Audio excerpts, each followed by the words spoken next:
Hi, my name is Stephen McGee and I'm the author of Toxic Electricity, and we're here today to look into the electrical properties of a double helix. And this is my double helix, and as you can see it's made out of number 10 copper cable, and it just simply spirals around this cardboard tube, and in the middle of this cardboard tube there is an AC electrical cable.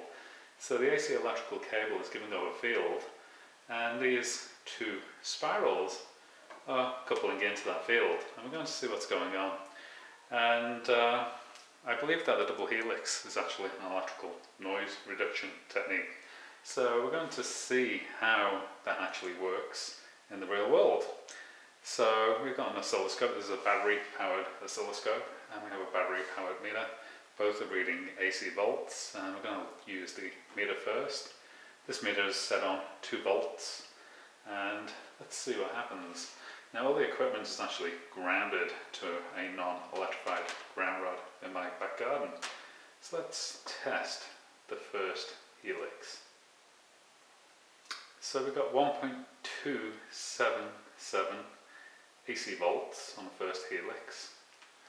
The second helix is giving us 1.272 volts. So there's quite a large voltage on each of the helix. So let's see what actually happens when we test the helix with the positive and negative probe. And remember that we were getting over a volt on each of these initially. So we can see we get a much lower value. And this is electrical noise reduction, so we're actually getting 0.136 of an AC volt, so much lower. We can see that we connect up the oscilloscope. So the oscilloscope reference probes are actually rounded to the non-electrified ground rod. So let's see what actually happens when we put a probe on each of the helix. So you can see that we're actually getting an AC waveform, and those waveforms are actually in sync. There's no phase difference between them. So you can see that there's actually a red and a yellow waveform that are on top of each other. So it looks like a single waveform.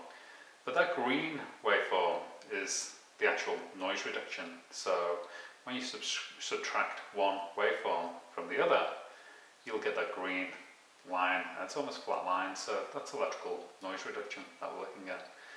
So the double helix does actually act as an electrical noise reduction technique, and it's probably why the DNA are spiraled, so that the human body can function in high electromagnetic radiation environments. And that was the purpose of this demonstration. I hope you enjoyed the video, and I wish you the very best of health. Thank you.